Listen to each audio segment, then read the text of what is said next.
Okay, catalog of forces.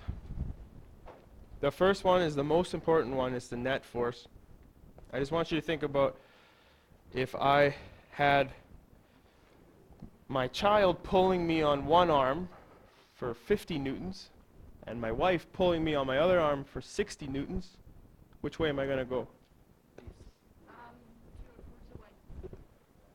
Because she's pulling with more force. By how much? 10 newtons. So the net force would be 10 newtons to this direction. This direction. Okay? So you understand net force as, especially the key word is net. Okay? The equations for net force, there's two of them. MA, where again A and F are vectors, and as well F net is the sum of all the forces involved, which you've already written down on your study sheet, but it's worth writing down a couple times. So F, I'll rewrite this one. And to properly write that sigma, it's like this. It's a tough one to draw. I usually just do a little scribble.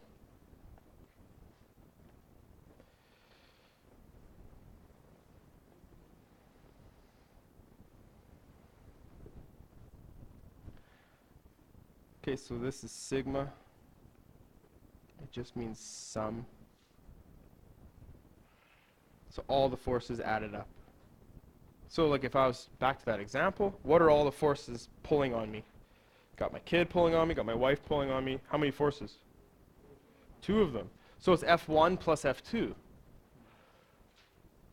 But F1 and F2 are in opposite directions, right? So just one of them has to be positive and the other one has to be negative. And then you have to decide whatever you think should be positive. So the right side typically is positive and the left side is typically negative. And if they're pulling me up, that would be positive, and they're pulling me down, that would be negative. So it's the same sort of conventions for sign.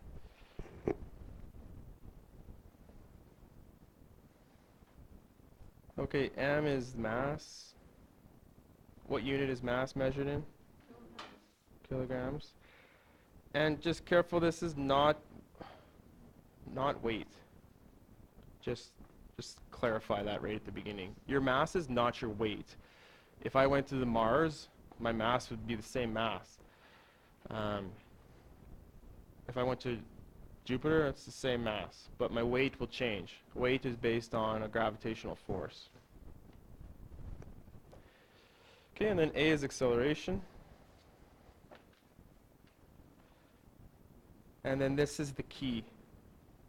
This is the key to having success in physics. It's a vector. Therefore, the force is a vector. So you always have to be thinking about direction. Is it plus? Is it minus? Up, down, left, right. Do I have to break that force into components? Is there an x component? Is there a y component? Are the forces balanced? Are the forces just adding up because they're in the same direction? Okay.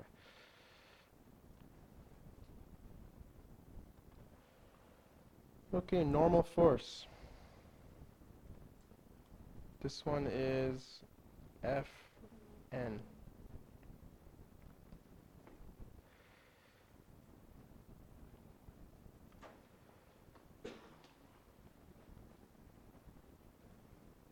Okay, the normal force acts perpendicular to a surface. So why are we not falling through the floor? The floor supplies a normal force that pushes up. My weight pushes down onto the floor, but I'm not accelerating down. Even though I have this force pushing down on me, the floor pushes back, and therefore I don't go anywhere. I stay here. I'm in a balanced situation. You know, have you ever jumped off like the 3-meter platform at a pool? Have you ever, I'm just throwing out numbers, but anyway, the tallest platform, have you ever jumped off that? Or have you ever bounced on a trampoline and you're like up in the air and you're like coming down? That feeling of being like weightless, you're like falling through the air. It's not a nice feeling, is it?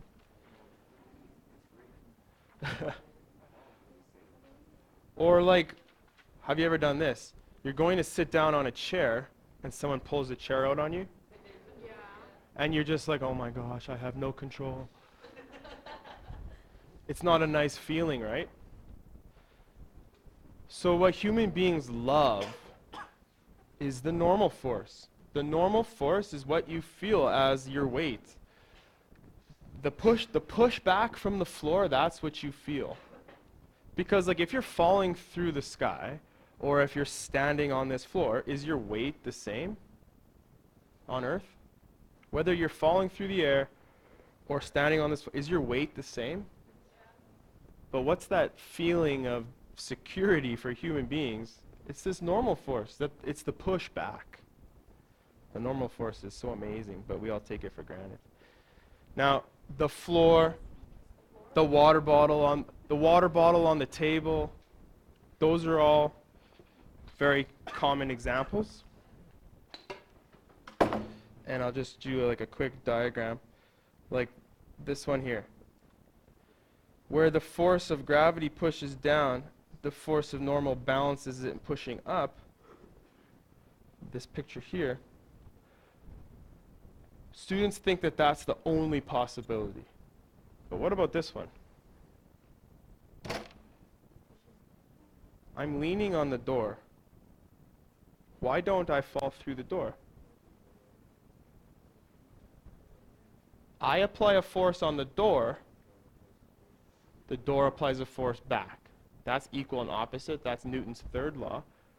What force is the door providing? I'm applying a force. What force is it pushing back with? Force normal. And it's always perpendicular to the surface. So like if this was the book on the ground, or if this was a water bottle on a table, it's 90 degrees to the surface. But if I lean on a wall, like this, which way does the wall push back? Always what?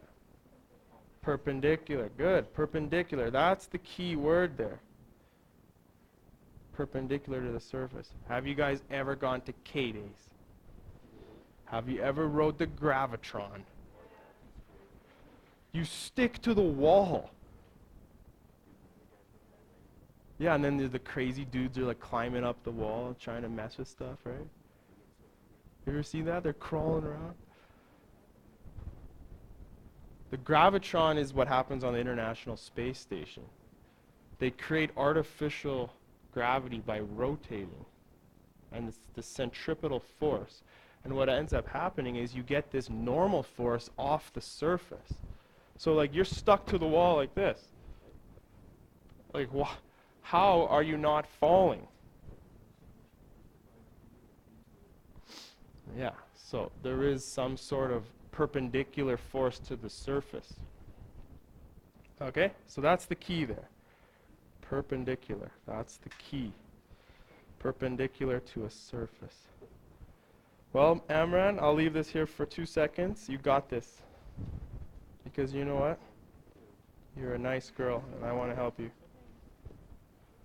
Now for the equations for F normal, there's only one equation that involves F normal, and it's part of the force of friction equation, which we'll talk about when the time comes. But for now, we'll just write it down. The force of friction is some coefficient times Fn. And that coefficient is mu.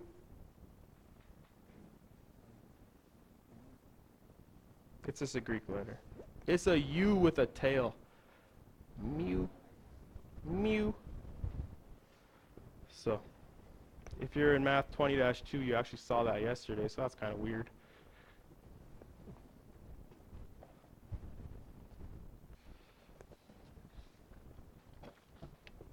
So often I'll just quickly be like, yeah, just check mu Fn, mu Fn.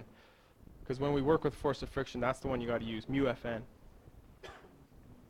Mu is the coefficient of friction. So like if you're on ice, or if you're on cardboard, or if you're on some coarse wood, or if you're on steel, or if you're using soap, or if you're using water, all different properties have different coefficients of friction. Okay, force gravity. This one you'll use so much. This one is very common. Now if you look at that formula, it's just F subnote G, and that's mg, where m is mass and g is the acceleration due to gravity. And you already have seen this one in the kinematics unit. Acceleration due to gravity. And in this class you can just use 9.81.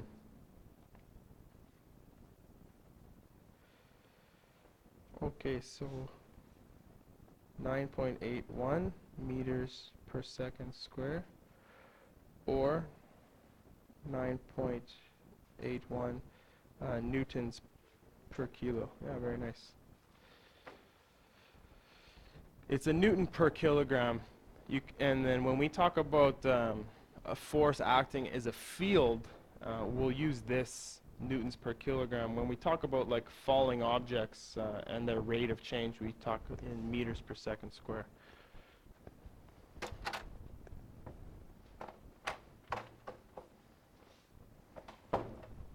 Okay, tension. Tension is used all the time in physics 20 and not too much in physics 30. However, it will come up in physics 30. But tension,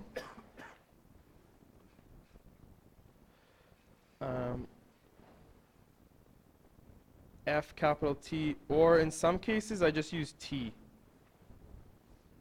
And there's no equation for it. There's no equation.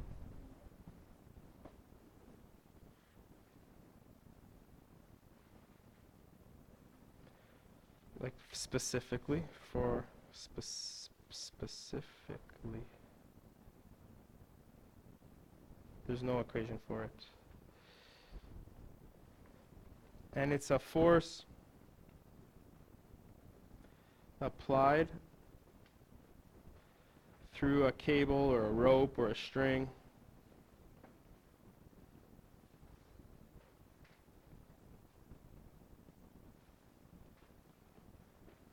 Cable, rope, string, etc. So think of like a pulley system.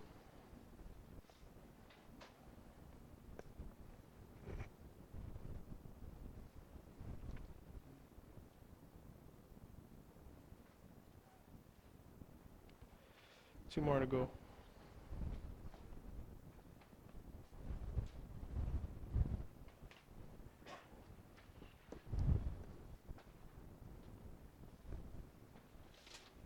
Yep. FT, you can use, for symbols, you can use FT or you can just use capital T. When I'm doing the equations later, I'll just use capital T usually. The only problem is like we use capital T for period as well when we get to oscillatory motions, so you can use FT if you want. Okay, friction. And we saw this formula up above as well. So that's force due to friction. It just connects up here as well. Same formula.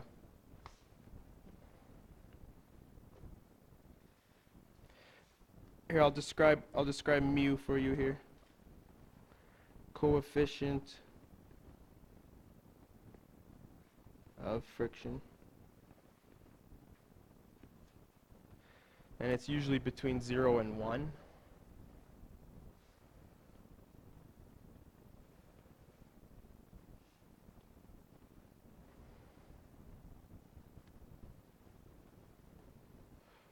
And then like if you have a high coefficient of friction, like there's a lot of friction.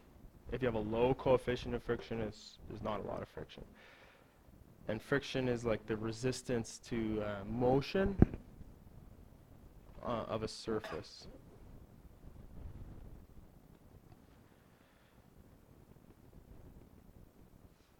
resistance to motion.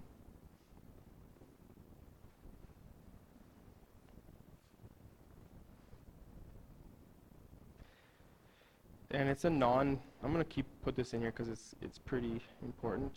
It's a non-conservative force in the sense that it takes energy away. It doesn't conserve it. You know, you ever heard the expression like, you can't create or destroy, or you can only transfer energy? So, it's true. Like, if you're going to take energy, it's got to come from somewhere. But friction won't conserve it. Like, if you just think of like a pendulum, if you start the pendulum and let it go, it'll go for a long time, but it'll eventually stop. So, and that's due to friction. If I shoot a hockey puck on ice, it's gonna slide for a long time, but it will eventually stop because of friction. Now the spring force, we spend a whole week on it. We can call it Fs.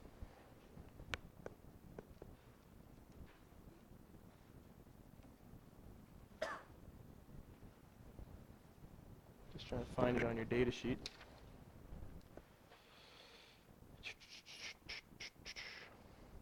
Oh, there it is. It's in the circular and periodic motion section above these crazy ones with the radicals. It's F equals Kx. And like I said, we're going to talk about this formula for about a week. So don't worry about it too much for now. Just know about it. Variable description. So K is spring constant.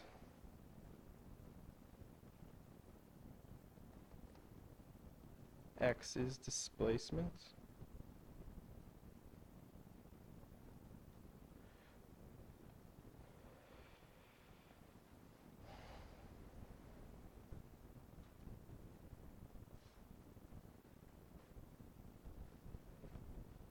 And it's a restoring force.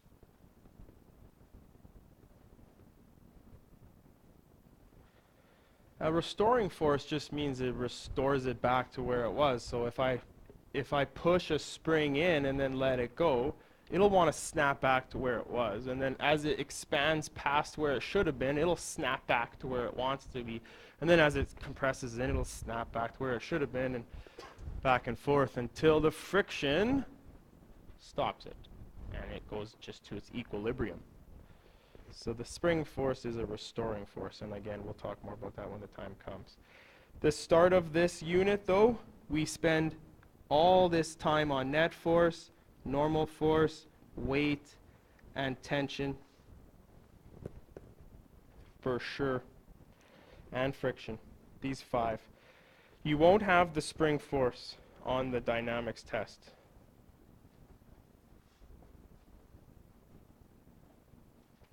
Okay, so I'm going to pause the video because that's just a lot of me up here. That's boring. So let's pause. Okay, so for this free body diagrams worksheet, you can read that. It's optional.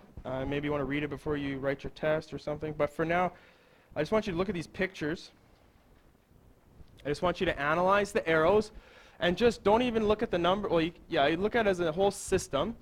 I just want you to think about, like, who wins?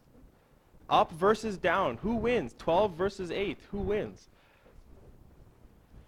Okay, so then the net force is the difference between the two, and wherever there's left over, that's where you're going to have acceleration.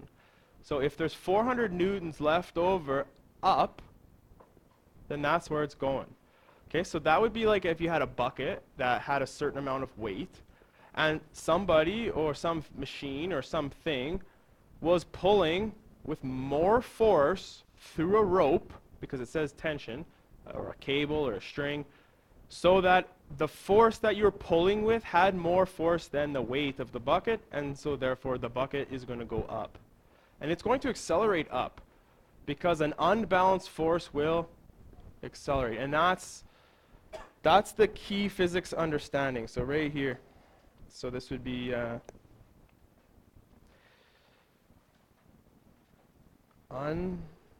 unbalanced forces will accelerate. F equals ma, and it's F net.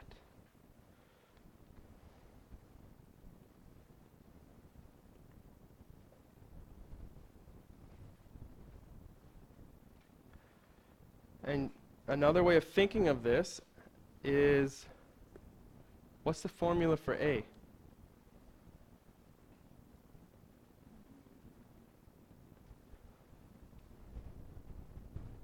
So there's going to be some change of velocity in some time interval due to this force causing this acceleration.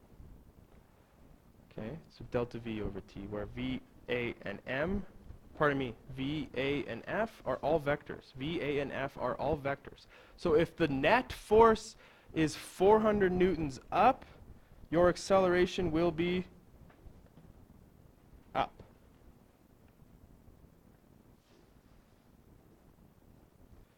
Let's take a look at this one here. Good, but I'm just going to talk quickly about the y component. The y component forces, yeah, they're equal and opposite. Forces are balanced. So they're equal in magnitude.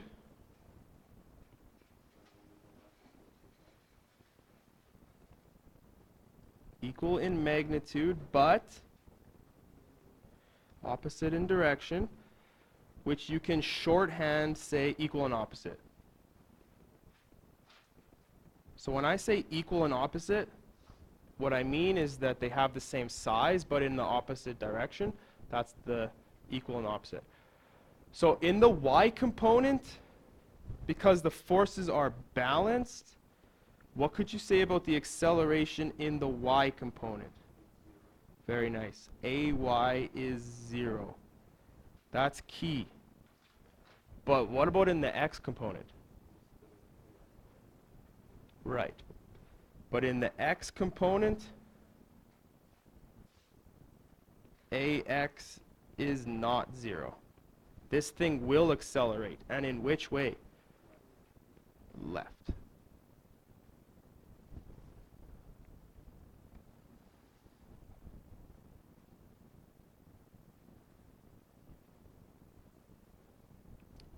Okay, so this thing will accelerate horizontally. I'll just leave that for 30 seconds. And then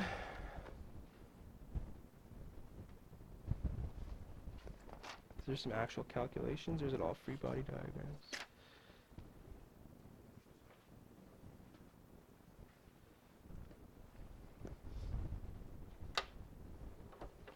Okay, so I know some people were away and writing a test yesterday, so I'm going to give you guys 15 minutes to draw free body diagrams, and then I'll show you some calculations at the end of class.